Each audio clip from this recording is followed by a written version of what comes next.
Good afternoon, and welcome to Friday on Bad Dog Comedy TV and Stories with B. Now please welcome your host, B. Bertrand. Hi, friends. I hope you're having a nice day today. Welcome to Stories with B episode. It's been almost 2 months of Fridays at 4:30, this really rad time slot, and having stories and bringing my special friends on to talk about what kind of books they like and what kind of books they grew up with. This whole thing kind of started at the beginning of quarantine. I've always kept all the books the kids' books that I had growing up. And I thought it might be kind of a nice, wholesome thing to start reading a bedtime story each night to people and posting it and seeing if maybe it gave anyone comfort or just kind of like a gentle thing. And it kind of caught on and people were really enjoying it. So we're keeping it going and it's really lovely. And I'm really happy that you're hanging out with me. And I really appreciate you tuning in. So where to start? I'm very excited for a lot of reasons about today. My special friend today is somebody that I've known for a bit through comedy, and I've had them on shows I've done, and I've seen them perform, and they are really lovely, and they're a clown, and they're a burlesque performer, and they're a drag performer, and just an overall lovely, interesting, wonderful person. So please give a warm welcome in your hearts and maybe to your computer screen for my friend, Imogen Quest. Hi, friend. Hello. Hi, friend. How's it going? I am doing well today. How are you? Good. I'm well. Thank you so much for doing this. Oh, I was thrilled when you asked me. This was a nice treat to add to my week. That's so nice. It's really nice to see you again. Everything has been so weird, and it's nice when I get to do this and have my special friends on and see kind faces. So I appreciate you, and I'm excited to chat with you today. I like to start every episode off with a little thing that I like to do. So I say, hi to our friends, and I hope you're having a nice day today. And you, I hope you're safe and warm and cozy. And I hope you have all your special things. And I hope, Imogen, do you have a special drink? I do. I brought where's my fridge? I have a special drink in a special What is glass. It's actually because it's still middle of the day stuff to do. So I am having a cherry vanilla Coke. And I put some ice in it, and I also put some mint in it, so it's like extra fancy. So I grew this. That's very fancy. My drinks, so I like to make them look special as well. That's very nice. Well, cheers, bud. I'm just drinking a gross Monster, which I keep saying I'm trying to cut my habit, but one day. It's okay. You can enjoy it. Thank you. So I guess we should start off talking about, did you have any like rituals when you were growing up? Did you have like bedtime stories or stories in general that you like to read or be read to? This is like so many parts of this question.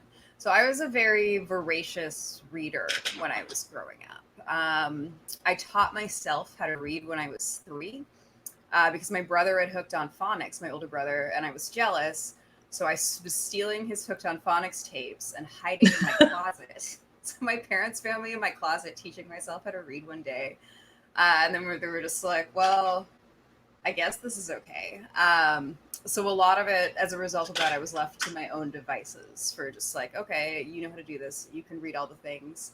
Although when I was a little older, my dad actually read The Hobbit to us as a bedtime story when we were growing up. Which was like that's awesome. Like a very like impactful introduction to that book. Yeah. That's lovely. Yeah. I didn't read that until I was way older. I think it's one of those books that like it's for a variety of ages. I think it was like 6 or 7. Like yeah. I might have been able to read it, but having someone read it to you at that age is like so much more. It's a lot easier. Yeah. Because you can skip a lot of like the bullshit in between the story. So. That's lovely. That's so wild that you taught yourself as so young, like it was a sneaky bad habit. You're like hiding and teaching yourself to read. Like that's so I just wholesome and cute. My brother had. That was it. I was just like, you have this, I don't have it, and I want it. So yeah. That's so cool. What were your favorite types of books to read? I did well with like books that came in series so that you could have like short books and then like read a lot of them. So like I read the Chronicles of Narnia a lot, the main books in like Anne of Green Gables, the first like 40 or so of like the Babysitter's Club. So it was very much that like I love 80s that. and 90s era. So like those are ones that I think of that I'm like, yes, I read. Those are like series that I read a lot for sure, and just like read over and over again. That's cool. I read a lot of those books too. I like scary books growing up, like the Goosebumps and the like. Do you like the Fear Street books and stuff like that? You got a little I bit? did, but I feel like they were a lot more shocking. I was like, oh, I've done Goosebumps. I'm ready for Fear Street, and then they were a lot. It was like it's a huge jump that nobody warns you about. Yeah, until you're in it, and then you're like, what does this word these mean? are like so much. They're pretty exciting though. Like I'm excited that Netflix is allegedly developing some of them into a product. Really?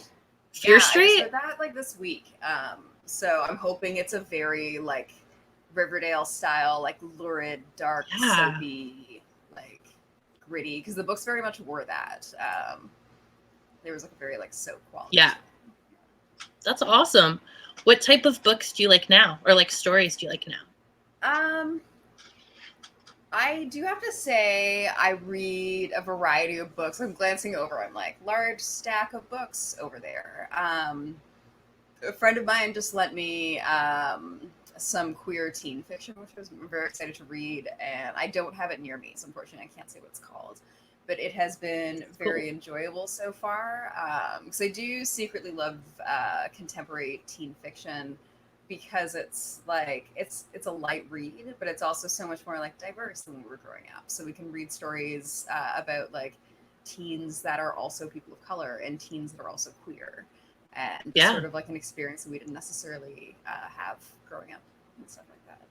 So yeah, I'm reading one that I'm sad I don't have the title of handy for you. But oh, if you want, maybe after you can message me and I can post about it, because I love that.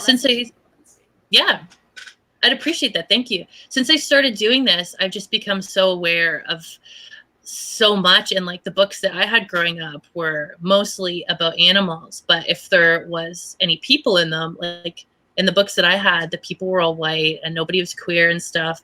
And that's, what was available widely. But now, like I'm really excited about the book I have today. And recently, actually a few months ago, I ordered all these books at a different book list in Toronto, and I got books, and there's like just all different types of families, and I got books that had like a bunch of Black folks and just all the things that I never had, and I'm really excited about that. This is available for kids, queer kids, and like trans kids, and just a whole bunch of really lovely things that I'm learning about are available now, and also through the special friends that I've had on here. The books that they had that were diverse growing up is really cool to like, because there wasn't a lot out there, which is, I don't know, it's lovely to learn these things. I was going to actually say the book today that I chose that I'm really excited about, I got it recently, and I wanted to read it because you were on, because you're someone who's non-binary. I am. And yeah, and that's really lovely. And I'm really excited to like have you on. As someone who's non-binary, and the book that I'm reading today is about a kid that's non-binary, which I think is really lovely. That's so lovely. Yeah. It's nice to see, like picture books for non-binary kids. It's such a lovely treat. Yeah, it's so cute. Well, I've really appreciated having you on. And before we say our goodbyes, I was wondering if there's anything that you'd like to promote or talk about with yourself and how people can follow you. Yes. So you can follow me on Instagram at MXQuest, which will follow any projects that I'm doing outside of my main focus. Is I co-produce a queer clown collective called #ClownsKillEmpires, and we produce a monthly digital show on Zoom. So our next show is September 7th, and it is called #ClownsKillEmpires. Slowly advance towards death. We've assembled performers from across North America, a very like queer POC-centric cast that are going to bring their weirdest, wildest, and funniest antics to a small screen near you. Thank you. I'm really excited for that. And I'm really appreciative that you did the show today. And I wanted to say that I hope you have a nice day today. and that whatever type of day you end up having, you did your best, and your best is good enough. And I'm proud of you, and I appreciate you, and I love you. I love you too. I look forward to hearing the story that you're going to read for us today. Thank you so much, Bud. Have an awesome rest of your night, and I'm going to read the story and think of you, and I appreciate you very much, and I'll talk to you soon. Bye, friend. Make sure you follow Imogen. They are so lovely and so weird in the most loveliest, most beautiful way. So interesting and funny and great. And thank you again, Imogen, for doing this with me. So friends, buckle up, because I just got this book from a different book list, which you should definitely look up online, because they have a lot of really diverse, lovely book selections and just really important things that we should be buying and reading and then passing along when we're done reading them. So friends, here's Phoenix Goes to School. And I am still getting to learn how to properly show you things with this mirrored image thing. So I apologize for being stumbly, but buckle up. Let's get into it. So here's Phoenix Goes to School. And it's a story to support transgender and gender diverse children, which I love so much. Okay, I think I figured it out. There we go.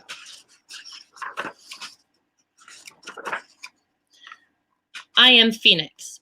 This is my family. I hope my ring light isn't... Hope you can see okay. When I was born, the doctor told my parents they had a baby boy, but I know I am really a girl. I've always been this way. Just like I always wake up early. As soon as my eyes are open, I pop out of bed and get to work playing. I build marble runs and play my drums. I'm racing cars and drawing moons and stars. I'm twirling, dancing, and doing handstands, building towers and drawing flowers. I love flowers. There are so many different sizes and colors, tall and small, and each with a special scent. The purple ones are my favorite. I love dresses too. I like the way they swish and swiggle when I walk. I like to sparkle and shine in the sun. Today's my first day of school. I'm scared to wear my dress to school.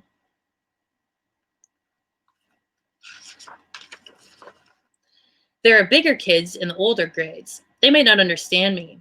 What if they are bad, bully me, and call me a baby or a boy? But I'm a girl. What if no one will play with me or want to be my friend?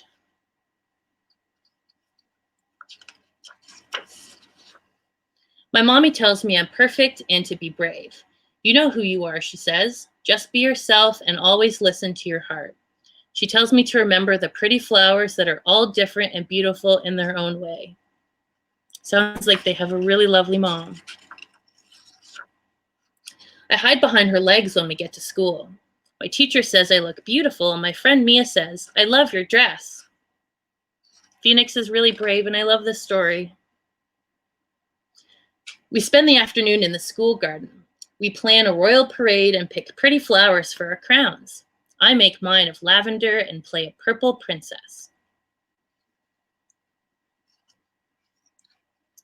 Oops. One boy asks, are you a boy or are you a girl? Girl, I answer. It's okay to ask. Want to watch me do a handstand, I say? Okay, he says. Wow, what a wonderful handstand. Now watch me. It's really cute.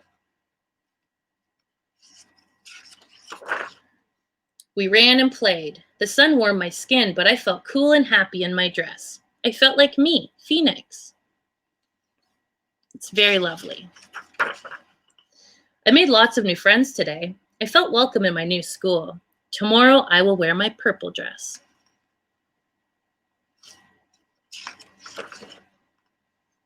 And that's Phoenix. I love this. I love that story. This is by Michelle and Phoenix Finch, and it's called Phoenix Goes to School if you want to pick it up. That was really nice. Thank you for hanging out with me, friends. I wanted to end each week. I always have so many ideas, and then I feel like I get so excited about things and I get talking so much that I sometimes forget, but it's important to me each week which, Imogen, I'm so sorry. I realized I forgot to ask you this. I have a pile of questions and things in front of me.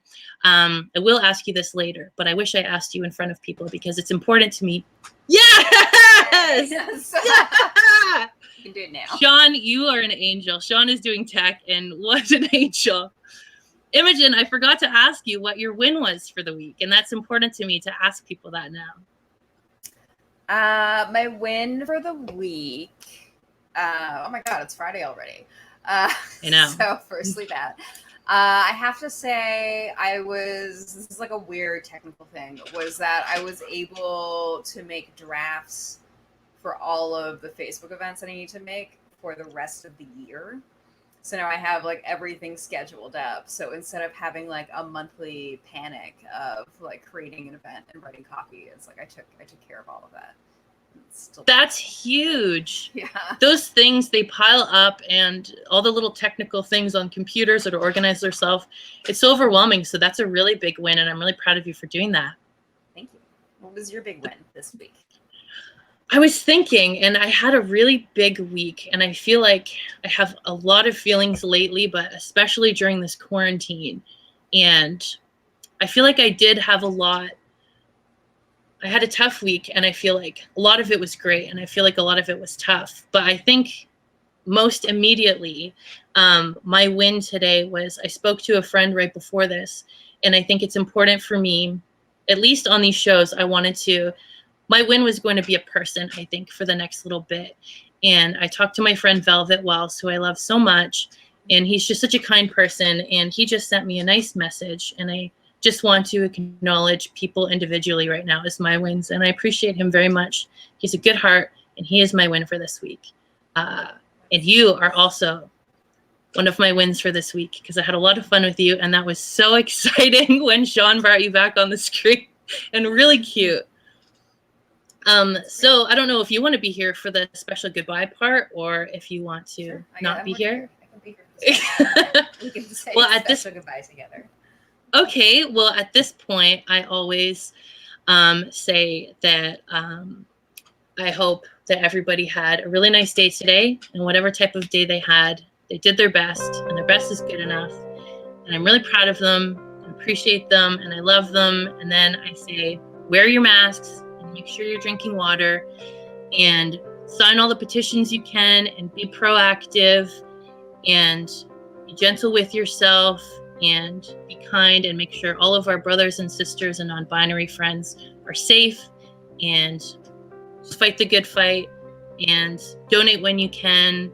And this is the point where I just start spiraling, because I want all the good things, and then I just go off. So is there anything you'd like to say? I think the spiraling makes sense. I think it's go out, do the best you can, be kind. And you know what? Tomorrow is another day. So if today isn't it, maybe tomorrow is going to be it. You can always have tomorrow. Try again. Do your best. Be kind. Stay well hydrated, and wear your masks. Thanks, buddy. This was awesome. I love you and appreciate you. And I hope you have a great night. And I hope everybody has a really lovely night. Bye, everyone. Bye, friends. Thanks for having me. Thank you.